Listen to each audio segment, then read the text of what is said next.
Oriente Médio.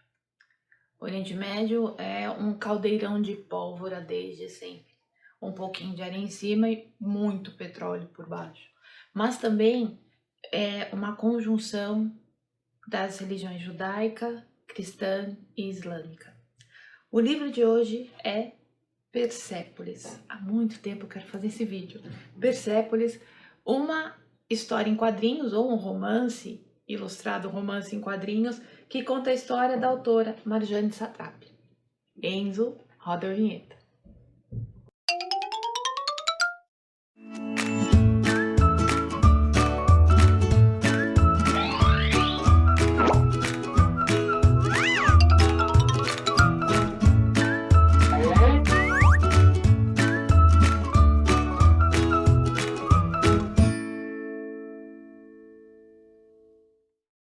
Aê, que bom que você está aqui. Então, dê seu like, inscreva-se no canal, ative o sininho das notificações, comente, compartilhe e muito obrigada, eu e nós agradecemos. Muito obrigado. Um bom vídeo para todos nós. Bom proveito. Olá. Marjane Satrapi nasceu no Irã, nasceu em Teherã, e num momento em que havia uma monarquia no Irã, já vou comentar isso com vocês mais aprofundadamente, mas que, embora fosse uma monarquia com muitos privilégios para quem vivia no comando, perto do monarca, meio esquecido dos pobres, havia uma grande ocidentalização.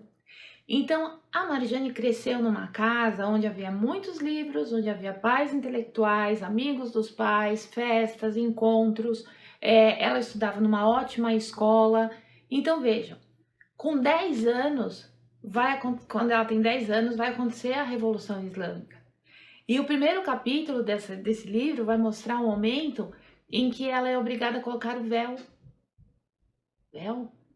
Quando a gente pensa em religiões islâmicas, a gente pensa no uso do véu obrigatório, na religião islâmica, perdão, no uso do véu obrigatório, ou no uso da burca, dependendo do radicalismo, porque há várias manifestações. E aí, no caso da menina, da Marjane, eles chamam ela de Marge ao longo da história, ela nunca precisou se cobrir, ela nunca precisou se esconder. Ela sempre pôde viver e gostar das coisas que ela queria. Ela tem altas conversas com Deus. Do mesmo jeito que ela tem conversas com Marx e com outros filósofos. O sonho dela de infância era ser profeta. Ela queria ser profeta. Depois ela decide ser médica. E aí ela vê que o negócio dela é ser desenhista mesmo. Então a história é contada pelos desenhos. Eu vou começar aqui com essa imagem. Enzo, é o mapa que importa. Tá? Vai aparecer bem boa para vocês. Olhem os vizinhos do Irã. O Irã é a região onde antigamente era a Pérsia. Tá bom, já é para aparecer. Obrigada. O Irã, senão vocês vão ficar aí, não vão ver. É a região onde era a antiga Pérsia, passou a se chamar Irã. E vocês viram, quem tá perto? Do lado do Iraque, do lado do Kuwait, do Afeganistão, do Paquistão, só tudo buona gente, tudo gente calminha. Sim. E o Irã hoje, quando a gente vê essa questão do Oriente Médio, o Irã, vi cientistas políticos falando sobre isso, tá? E pessoas especializadas em geopolítica. Que o Irã, por ser um governo extremamente ditatorial, fechado e tal, e o líder do governo é o maior líder do Islã, são xiitas que vivem no Irã. O governo iraniano, ele patrocina terrorismo. Ele patrocina, por exemplo, o Estado Islâmico ali na faixa de Gaza.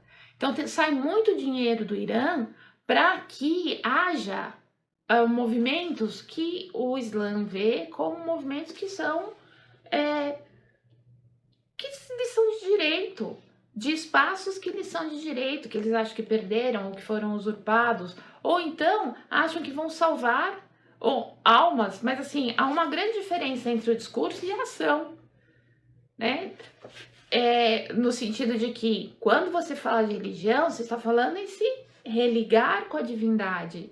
E a ação é uma mortandade. Você põe um homem-bomba no meio de um metrô, numa grande cidade, como já aconteceu em Paris, como já aconteceu em Barcelona, em Madrid, põe a pessoa, e não preciso nem falar do 11 de setembro, né?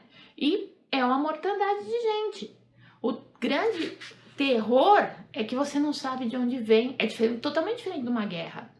A guerra é horrível, mas a guerra tem regras mínimas, né? Que a gente acompanha aqui na guerra, no conflito da Ucrânia, tudo filtrado, a gente não sabe exatamente o que é verdade e o que não é, mas a gente vê que há algum tipo de respeito a alvos civis, né? E outras regras que acontecem. E coisas que foram escritas, por exemplo, depois da Segunda Guerra Mundial e depois voltaram com a Guerra do Vietnã. Sempre que há grandes conflitos, alguma coisa vai aparecer como uma espécie de código, né, de legislação do que pode. O terrorismo não tem isso. O terrorismo é instaurar o terror é como se fosse uma indústria do medo, para conseguir conquistar sempre em cima do pavor, seja o pavor da religião, seja o pavor do medo de morrer, porque você não sabe quem está do seu lado. Tá? Então, a questão do terrorismo, ela é assim, e o Irã patrocina muito dos grupos terroristas. É um negócio que é bastante complicado. E eu mostrei de propósito aí o entorno para vocês verem o caldeirão de pólvora. Voltando à nossa história. Então, ela cresceu numa família muito aberta, muito liberal, muito crítica, muito intelectualizada, e de repente, por mais que fosse uma monarquia centralizadora, que também não ligava muito para pobres, né, e que favorecia os ricos, ainda era possível que as pessoas tivessem algum acesso a conhecimento, ao saber, a artes. Era possível. Quando o Shah era o monarca, quando o Shah Reza Pahlavi, que ficou no governo mais de 40 anos, por isso também a gente vê que não era santo e que o governo não foi bom para todo mundo, né?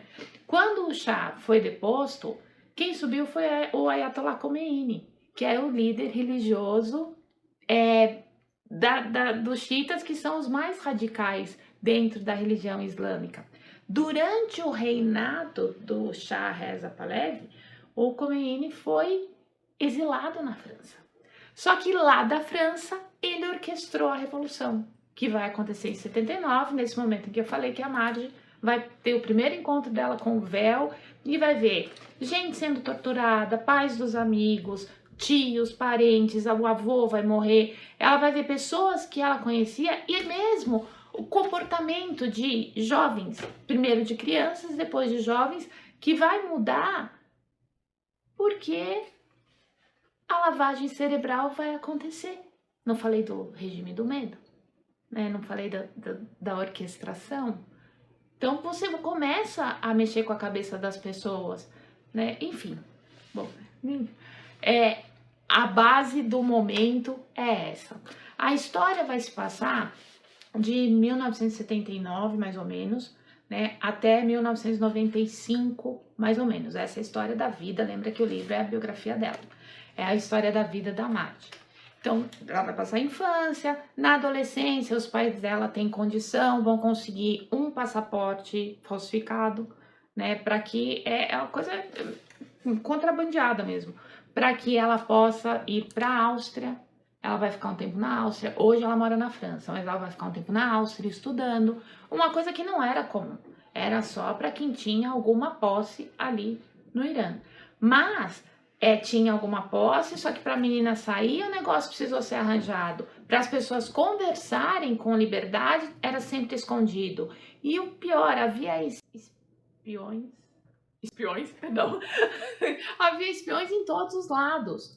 Então aquela pessoa que antes era sua amiga, você já não sabia mais se ela era vendida ou não. Tinha espião para tudo quanto é canto. Então, até para eles terem uma pequena reunião com amigos, tudo era escondido, alguém ficava vigiando. Então foi um período bastante complicado. Eu separei aqui algumas imagens, primeiro para a gente ver o traço dela, né? O desenho dela. Aqui, por exemplo, essa página tá aqui. Nessa página a gente está vendo a autoflagelação e E as mulheres com véu, porque eu tô aqui atrás, pode devolver. Ou eu me esquece aqui atrás, no fundo. E as mulheres com véu. Tá, ele tá fazendo que não ali. Assim, brincadeira. E as mulheres com véu. Né? Então, essa coisa do que eu falei, do que fica ali da lavagem cerebral, e a Madi apavorada vendo isso. Apavorada não de medo, tá? Apavorada de revolta. Muita revolta. Tanto que, às vezes, ela, ainda pequena, né? Ainda criança, ela fazia as suas insurreições pessoais com 2 ou 3 amigos, até que ela ficava sabendo que o pai de um tinha morrido, ou que o pai do outro tinha sido preso. E aí os amigos se afastavam, e a mãe dela também fazia com que ela se afastasse, porque queria resguardar a menina. Então, as vivências da infância até a idade adulta,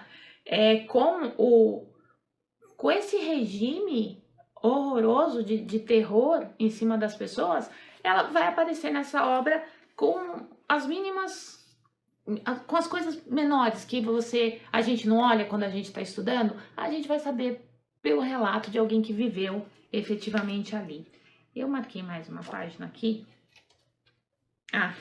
Para você ver, por exemplo, aqui, olha, tratava-se de uma revolução, então você tem guerra dos dois lados, você tem quem quer ficar e quer que a coisa não mude, e você tem quem quer que a coisa mude, mas assim, todo mundo é meio que massa de manobra, tá? E a gente vai ver isso nos desenhos. Gente, é muito bacana. É muito bacana.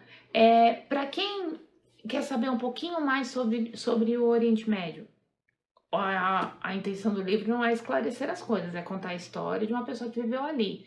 Mas quem quer saber um pouquinho mais sobre o Oriente Médio, inclusive o livro ele é montado em 3 partes. Uma introdução, que é em prosa, que vai contar a história da Pérsia. Quer lembrar dos persas e dos mitos? Pensa nos 300 de Esparta, né? A parte do Xerxes. O Xerxes, filho de Dario, filho de Ciro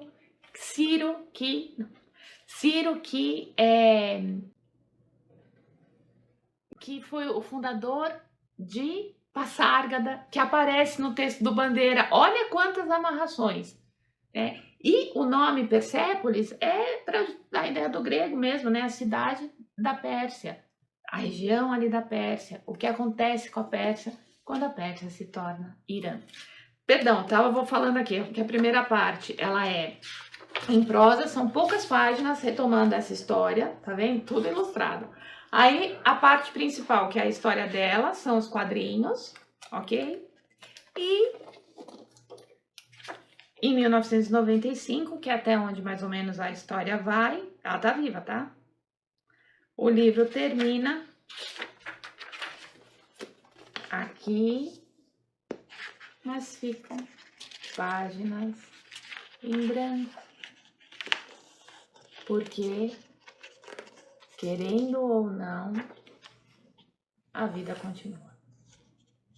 O livro é muito bacana, muito. Leiam Persépolis. O Enzo lembrou há pouco, existe uma animação, né, que foi feita a partir das imagens. Vou deixar aqui a capinha para vocês do filme. A animação foi montada em cima dos quadrinhos. É muito legal. Tá bom? Aprendam sobre o Irã, leiam uma história que é gostosa, é comovente, é dolorida, a gente passa por revoltas e a gente compreende algumas coisas em todos os trechos. Dê seu like, inscreva-se no canal, acho que você já é inscrito, mas se não é, não perca tempo, inscreva-se no canal, ative o sininho ative o sininho das notificações. Um dia eu vou aprender a falar isso. Ative o sininho das notificações para ser avisado dos nossos conteúdos novos. Comente, compartilhe esse vídeo. E é uma história que nos mostra, assim, pela visão de quem viveu, uma realidade que a gente sabe muito pelos flashes e pelo que nos vem pelos meios de comunicação. Ok? Muito obrigada. Até o próximo vídeo. Tchau, tchau.